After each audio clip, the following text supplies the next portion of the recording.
With the introduction of the updated Xenothreat event, brings with it one of the greatest experiences, regardless of the many issues that are occurring on the servers. While there's still a lot more work for CIG to get critical tech in to make the entire experience better, things are beginning to look incredible for dynamic events if many of the bugs and server issues can be resolved. After spending many hours in the game this weekend focusing on the event, my experience has been a relatively positive one, but plenty of issues remain that are dependent on the aforementioned tech. So how will server meshing make events such as Xenothreat, the Overdrive event, and Siege of Orison better than ever before?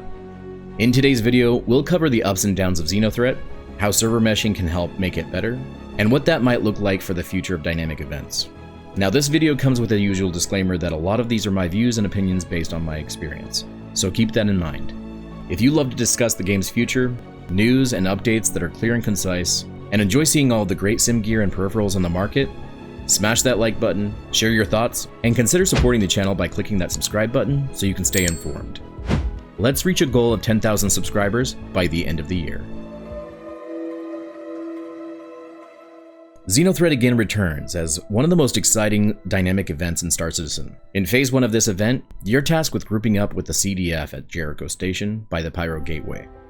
In Phase 2, you'll go to the Pyro Wreck site and either collect 4 different materials and then return them to the station until you've collected enough, or you'll be on the front lines, jumping in between the Pyro Gateway and Wreck site to eliminate the hostile Xenothreat ships in the area, including fighting off the Idris. Finally, in Phase 3, you'll go against the Idris once more, where you'll have the opportunity to board the ship and take control. This is honestly where Xenothreat begins to shine, but then is overshadowed by the overwhelming server issues that cause tons of desync, enough that you'll often miss your shots in your fighter, or randomly run into debris that wasn't there a few seconds prior. It also causes a lot of issues with loading assets for a solid 10 to 30 seconds, making you freeze after dropping out of quantum travel, and loading all of the ships and debris as well. Now during this event, I have to be straight up and say that moments like these were some of the best I've had in Star Citizen, and almost made me forget that I was playing an alpha. For a moment, I was truly beginning to dream of what the future could hold for the game, and thought about how it would be to have capital ships have their own internal operations. But classically, there ended up being several instances in which I was flying around and ran into invisible objects such as destroyed ships that ultimately brought me back to reality. The primary challenge with Xenothreat lies in its execution and balance between difficulty and accessibility. Players have reported several issues that hinder their ability to fully enjoy and participate in the event, often causing significant server strain, leading to performance issues such as desync, freezing, and objects not streaming in quickly. This disrupts gameplay and can be particularly frustrating during critical moments of the event. This means that you might be unable to complete objectives efficiently, leading to a fragmented and unsatisfactory experience. Another of its challenges lies in the event requiring a high level of coordination and communication among players. While VoIP is still a solid way of communicating, this is often inadequate, forcing you to group with friends or org mates in Discord. Furthermore, players also struggle to organize and execute strategies effectively. And with the current issues in the event, causing the Idris to do exorbitant amounts of damage to smaller ships such as a Pisces or Gladius, you often get blown up by one of the Idris's turrets instantly. This lack of coordination and issues with the enemy Idris can result in your ship being destroyed and give you a sense of frustration when you fail to exercise caution. The difficulty of Xenothreat can be rather inconsistent. While players find it too challenging, others feel it lacks sufficient difficulty to be engaging. This disparity in difficulty can alienate portions of the player base, either by making the event inaccessible to less experienced players or unchallenging to veterans. And the rewards for participating in Xenothreat may not justify the effort and time invested, often leaving players feeling that the compensation does not match the challenges faced. This can lead to decreased motivation to participate in future events, reducing overall player engagement. Between the many bugs and server issues that are introduced during large-scale events such as Xenothreat, much of this takes away from what is arguably a really amazing experience when it works well. So what could be introduced to remedy a lot of the negative experiences with server meshing and desync? The Xenothreat event, while thrilling, often faces several challenges that hinder the overall player experience. These include server instability, lag, and limited player interactions due to server capacity constraints. Players frequently encounter desync issues, which can be frustrating and break immersion. Additionally, the event's large-scale battles and complex objectives constrain the servers, leading to performance drops and a less enjoyable experience. We've heard about several of the server meshing tests that have been successfully completed on the tech preview channel, and even witnessed by a larger portion of the players a few months ago when CIG connected 6 servers to 1 shard to split up Stanton's 4 planets and the inner and outer areas of the system. They tested a total of 400 players on 1 shard with many positive results, and followed up with testing 800 players, which had some issues, but still worked fairly well. In many ways, according to some, it arguably worked better than the current live servers. With server meshing on target for its release in 4.0, sometime during summer, if all goes well, that is, many of these server issues that we're currently experiencing during events such as Xenothreat and Siege of Orison could very well be resolved, or at least significantly reduced. This would begin making these events feel more cohesive and drive players to participate in these events more. Additionally, I would like to see better rewards be introduced, and also show in the mission description when players first grab it, as the delivery of mission rewards is in a fairly odd place. Server meshing could possibly allow CIG to distribute the load of the shard more efficiently, reducing lag and improving overall performance, potentially resulting in smoother gameplay, even during the most intense battles, making the event more enjoyable and less frustrating. It could allow for more players to participate in the event simultaneously by increasing the shard capacity.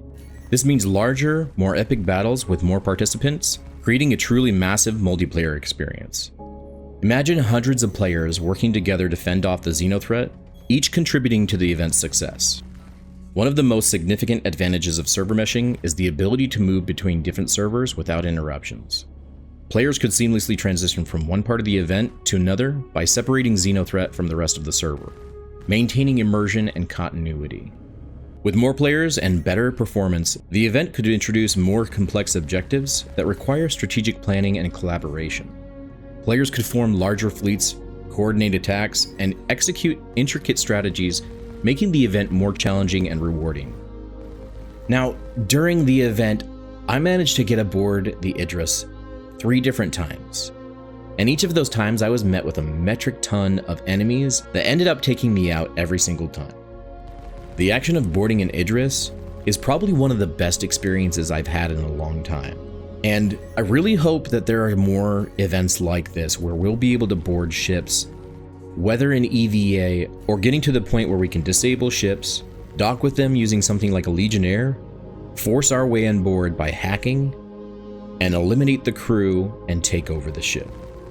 This showcases what boarding could look like in the future if CIG work on all of the necessary technology and implement these features that allow us to do something that we've never done before.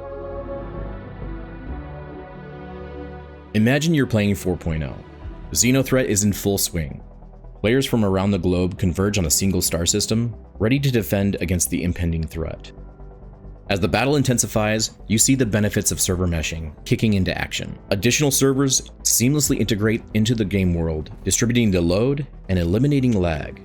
Players experience fluid combat, precise synchronization, and an unparalleled sense of immersion. The once chaotic and lag-ridden event is now a harmonious symphony of player collaboration and strategic warfare. Server meshing doesn't just enhance the technical aspects of the Xenothreat event, though. It also drives player engagement in profound ways. With a stable and more responsive game environment, players are more likely to participate in large-scale events, knowing that their efforts will be rewarded with a smooth and enjoyable experience. This increased participation fosters a sense of community and camaraderie as players band together to achieve common goals. Moreover, the seamless integration of servers allows for more dynamic and complex events, keeping players engaged and excited for what comes next. Addressing technical gaps in Star Citizen is essential even with the success of events like Xenothreat to ensure the long-term sustainability and growth of the game. While events like Xenothreat and Siege of Orison can generate excitement and engagement among players, they often highlight underlying technical issues that can detract from the overall experience. For instance, persistent bugs, server instability, and performance issues can frustrate players and hinder their enjoyment of the game. By focusing on resolving these tech gaps, the developers can enhance the game's stability, improve player retention, and attract new players, ultimately contributing to the game's success and longevity. Server meshing holds the key to unlocking the full potential of dynamic events in Star Citizen.